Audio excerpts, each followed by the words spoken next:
नमस्कार विद्यार्थी मित्रांनो, मी तुमचे एड्युकेटर श्वेता चंदनकर तुम्हा सर्वांचे सीईटी बाय ग्लोबल ऑनलाईन या युट्यूब चॅनलवर स्वागत करते.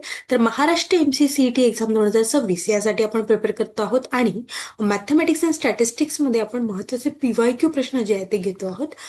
त्यामुळे हा व्हिडिओ शेवटपर्यंत नक्की बघा. एकंदरीत मॅथ्सचे PYQ क्वेश्चन्स जे आहेत ते कसे सॉल्व्ह करायचे हे आपण हे बघतो आहोत.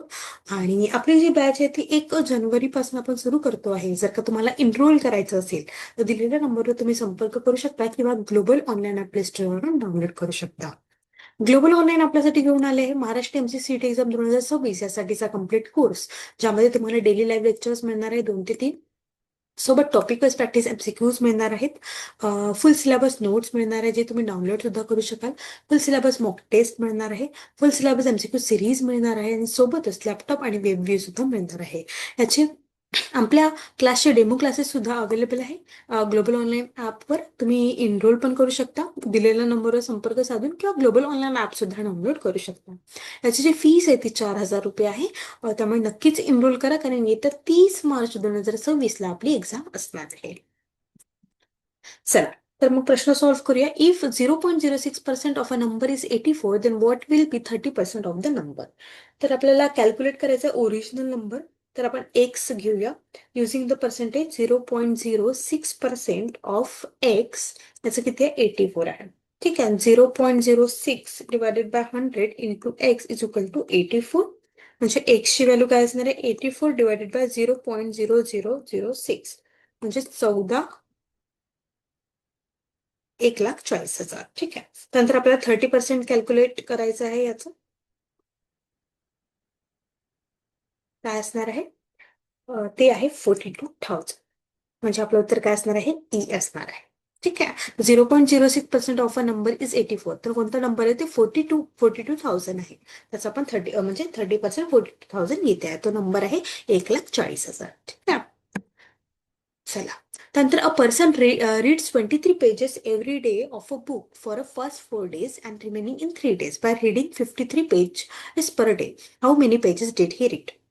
तर आपल्याला इथे कॅल्क्युलेट करायचं की किती पेजेस त्यांनी वाचलेले आहेत. तर calculate the number of pages read in first 4 days. किंवा पहिले 4 दिवसात त्यांनी 23 पेजेस वाचले, म्हणजे त्यांनी 92 पेजेस वाचलेले आहेत. ठीक आहे.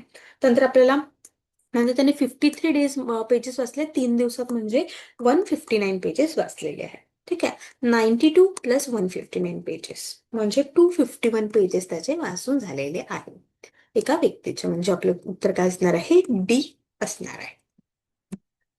ठीक आहे. त्यानंतर नेक्स्ट क्वेश्चन आहे. A newspaper charges ₹3 per word up to first 10 words, subject to a minimum charge of ₹18 and ₹3.50 per word for next 10 words. If Jagan places an advertisement of 16 words, how much charges should he pay? तर एक जे आहे newspaper charge जो आहे तो दिलेला आहे आणि जगनला किती पे करावी लागेल 16 वर्ड्ससाठी एक ऍडव्हर्टाइजमेंट मध्ये, तर ते आपल्याला विचारलेलं आहे. ठीक आहे. The cost of first 10 word is 3. 10 वर्ड्सचा किती कॉस्ट आहे ₹3 आहे, म्हणजे किती ₹30. ठीक आहे. त्यानंतर आपल्याला कॅल्क्युलेट करावं लागेल कॉस्ट 16 वर्ड्सचं कॅल्क्युलेट करायचं मायनस 10 वर्ड्स म्हणजे 6 वर्ड्स. ओके. तर 6 वर्ड्सचं किती 3.50 पर वर्ड, म्हणजे किती असणार आहे ₹21 असणार आहे.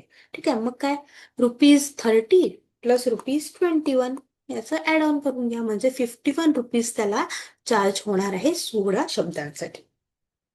ठीक आहे. एकंदरीत क्वेश्चन जो आहे तो तेवढा हार्ड नसतो, थोडा मोठा असतो, फक्त त्याला पटपट वाचून आपल्याला सॉल्व्ह करावे लागतं. आय होप सगळ्यांना समजलं असेल.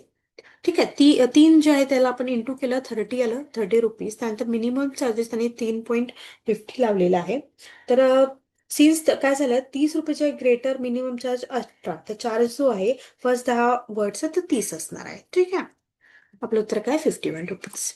त्यानंतर which of the following number should be added to 6792 make it exactly divisible by 30. तर 6792 डिवायडेड बाय 30 किती होतात 522. तर रिमाइंडर आपल्याला किती मिळतोय 6 मिळतोय. ठीक आहे. 6792 is equal to 13 into 522 plus 6 अशा पद्धतीने. ठीक आहे. त्यामध्ये आपल्याला किती ऍड करावे लागेल तर 13 - 6 म्हणजे 7. त्याच्यामध्ये आपल्याला किती ऍड करावं लागेल? 7 ऍड करावं लागेल. ठीक आहे, 6 7 9 2 7. म्हणजे हे काय असणार आहे? फुल्ली डिव्हिजिबल असणार आहे. ठीक आहे, त्यामुळे आपलं उत्तर काय आहे? ए आहे 7. And the next question आहे, Ashok has obtained 60 marks in English, 48 marks in geography, 57 marks in history, and 72 marks in mathematics. How many marks should be he obtain in science so that his average marks of these 5 students including science will be 64? आता त्याचं average 64 झाला पाहिजे, यासाठी आपल्याला काय करावं लागेल? ठीक आहे, तर 60 48 57 72 याला आपल्याला ऍड करायचं आहे 237. ठीक आहे, नंतर काय म्हणतोय? 64 पाचही विषयाचं करायचं आहे ना, तर किती? 320. त्यामधून आपल्याला 320 मधून आपल्याला 237 मायनस करायचे, म्हणजे त्याला सायन्समध्ये 83 मार्क्स असणे खूप आवश्यक आहे. तेव्हा अजून त्याचं ऍव्हरेज काय येणार आहे? 64 येणार आहे. म्हणजे आपलं उत्तर काय असणार आहे? बी असणार आहे. त्यानंतर समोरचा प्रश्न आहे, if 30% of a number is equal to 2/3 of 38 of 96, what is the number? आता काय म्हणताय? 30% म्हणजे आपण लिहूया 0.30. Let number be X. Okay, is equal to 2/3 म्हणजे 2/3 इंटू 38 म्हणजे 3/8 इंटू 96. ओके, सिम्पल मल्टिप्लिकेशन आहे, करूया. 2 इंटू 3 डिवायडेड बाय 3 इंटू 8, 24 म्हणजे 1/4. 0.38 is equal to 1/4 into 96. 0.30x is equal to 96/4. 0.30x is equal to 20. ठीक आहे, आतापर्यंत आपल्याला 24 आलेला. आता आपल्याला x ची व्हॅल्यू काढायची. x is equal to 24 divided by 0.30. Okay, 0.30 ला आपण कसं लिहितो? 0.30 ला आपण कसं लिहितो? x is equal to 24 3/10 असं लिहितो, हो की नाही? तर मग बघा, x is equal to 24 into 10/3. म्हणजे सरळ आपल्याला आपलं इझी करण्यासाठी आपण ही पद्धत वापरलेली आहे. x ची व्हॅल्यू 80 आलेली आहे. म्हणजे आपलं उत्तर काय आहे? 80 असणार आहे. म्हणजे तो नंबर कोणता आहे? तो आहे 80. ए जे आहे ते आपलं उत्तर असणार आहे. ठीक आहे, आपल्याला x ची व्हॅल्यू सॉल्व्ह करायची होती, तर अशा पद्धतीने आपण करू शकतो. ठीक आहे, ओके एव्हरीवन, इथे आपण काही महत्वाचे प्रश्न पाहिलेले आहे. आय होप तुम्हाला सगळ्यांना समजलं असेल. आपली जी बॅच आहे ती येत्या 1 जानेवारीपासून आपण सुरू करतो आहे. जर का तुम्हाला एनरोल करायचं असेल तर दिलेल्या नंबरवर संपर्क करू शकता किंवा ग्लोबल ऑनलाईन अभ्यास डाउनलोड करू शकता. खूप खूप धन्यवाद.